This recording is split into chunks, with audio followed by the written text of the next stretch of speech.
Hey, this is my review for Howl's Moving Castle for the LTA Movie Club. Before I get into talking about what I liked about this movie, I also need to point out that the animation is really good.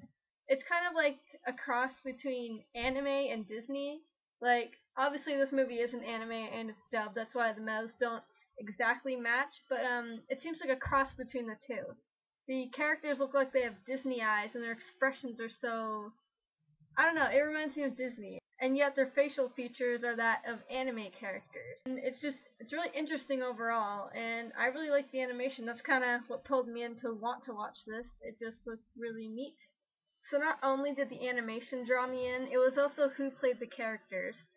Howl is played by Christian Bale, and I love him in the Batman movies, and he's just overall an awesome actor. Markle, he's played by Josh Hutcherson, obviously when he was little.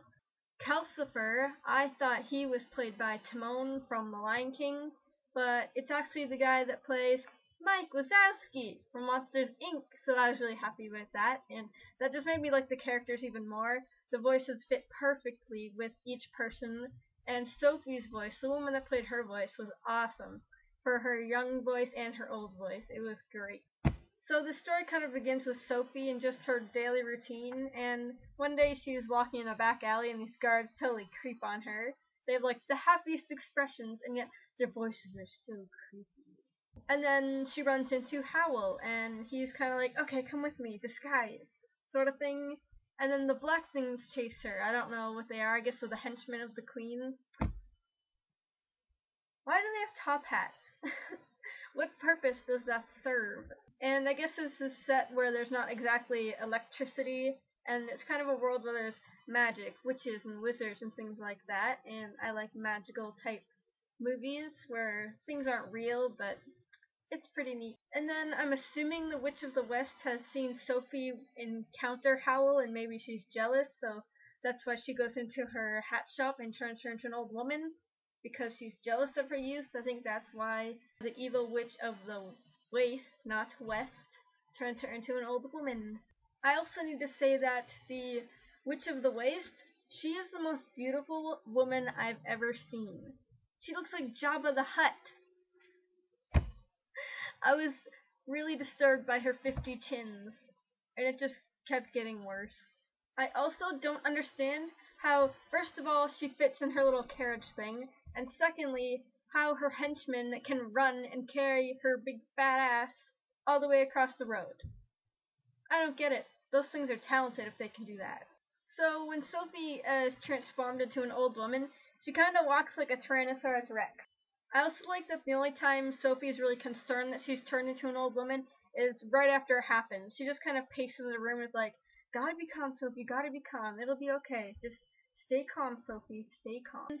And then after that, she doesn't really mind that she's old, other than that, oh, she's cold, oh, her back hurts. That happens to everyone, though, but she doesn't really seem to mind. Her face has, like, drooped so much. I gotta admire that she doesn't really complain too often, and she's high-spirited, and she doesn't let her old age get the better of her. She tries to get past that and ignore the fact that she is an old, frail woman. And it's kind of depressing to see Sophie is young and beautiful and energetic, and then in the blink of an eye, she's turned into this old, crinkly woman. And it's kind of depressing because I think it reflects reality and how things can go by so fast, really, in the blink of an eye. And it's kind of saying something about how time really does go by that fast. Sophie is hilarious as an old woman. I love that she just takes things as they come, and she doesn't really seem to mind that she's old. She just deals with it. If I all of a sudden became old, I would be pissed. I would throw tantrums and cry and go crazy. She's just like, meh. And the Scarecrow, Turnip Head, he is a real gentleman. He gets her an umbrella when it's raining. He finds her Howl's castle. He's just all around a great scarecrow thing. So naturally, when Sophie starts living at Howl's castle as the cleaning lady, we realize Howl's just kind of very monotone about everything. He just takes things as they come. He doesn't complain. He's really heartless. And he actually is heartless because his heart is Calcifer. The only first real burst of emotion we see from Howl is when his hair is turned orange because Sophie mixed up his dye, and he starts like breaking down as if someone died. And eventually his hair turns black, and he starts going all slimy because he freaks out. Then Markle adds his 2 cents in and says that he did this when a girlfriend broke up with him.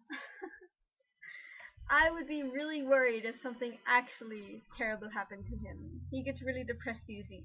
But we eventually learn that the Witch of the Waste and Howl had fallen in love together, but when the Witch of the Waste showed her real self to Howl, he didn't love her anymore. I guess he only liked her for her looks, and he broke her heart, and she's still in love with him, so that's why she's kind of after him. And it's kind of a foreshadowing because it's going to show that Howell's gonna fall in love with Sophie while she's ugly, and then he will love her even more when she's beautiful, or he either won't really care because he actually likes Sophie. It's a totally reversed situation, and I love that it's a foreshadowing to Howell's personal development and how he begins not to be so shallow as soon as Sophie starts showing up and being kind to everyone and helping everyone out when she asks for nothing in return.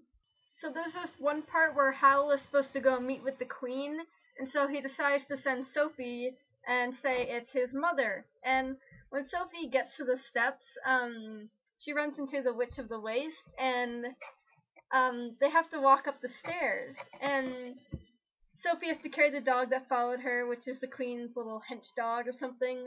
And then the Witch of the Waste has to walk up the stairs too. They're both so slow. It looks like an obese race up the stairs, and I was laughing so much. My reaction to the Witch of the Waste climbing up the stairs. Whoa! That's so gross. Why is she sweating like that? She's getting uglier as she climbs the stairs. It's so gross. I think they really need an elevator for that palace. Jeez. So eventually when the Witch of the Waste and Sophie meet with the Queen, the Witch of the Waste loses her powers. And if Howl was to go there, he would lose his powers too. So that's kind of why he didn't want to go, because he kind of knew something was up. But when the Witch of the Waste loses her powers, we see her real self. Holy shit, she's ugly. Oh my god, she's like a blob of potatoes.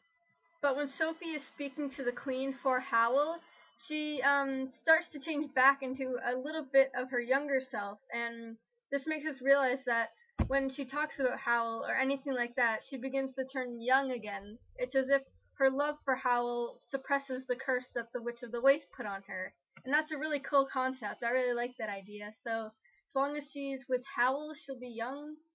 But then for some reason, the even uglier Witch of the Waste and the damn dog decide to go back to Howl's castle just 'cause. And then when Sophie talks to the Witch of the Waste, she's such a pervert. She's talking about how she likes little boys. She's so creepy.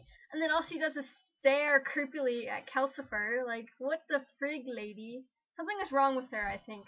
Like, for real. The longer she stays at Howl's castle, the more often she turns back into her younger self, and the longer she stays like that. And I'm really confused about this because no one seems to notice she's younger, and she herself doesn't even seem to really notice. Or, maybe she doesn't care, but it's really odd that no one points it out, or they just really don't care about how she looks. They just like Sophie. And I like that we can tell that she's thinking about Howl, or she's worried about Howl, because she turns younger when she thinks about him. So in the end, Sophie basically kisses everyone, and when she kisses Turniphead, he turns into the Lost Prince. And then he goes back home to like basically stop the war, and then the Queen also agrees it's stupid. War ends. No more fighting. It's done. And then Sophie, she goes through this door with the dog, and they kind of realize how Howl became the way that he is. And so she puts Calcifer back in Howl, and then eventually Calcifer does live though. He's this little fire still. And then Howl has a heart. And then in the end they all float away living happily ever after on their little flying castle thing. And I like that Sophie isn't perfectly cured. I like that not everything is fixed. And overall, I really like this movie. And I definitely suggest watching this movie because it is really good. One of the best movies I've seen in probably a year. So go watch it. What are you waiting for? Seriously, go see this movie. It is great. You will not be disappointed. It is a really good movie.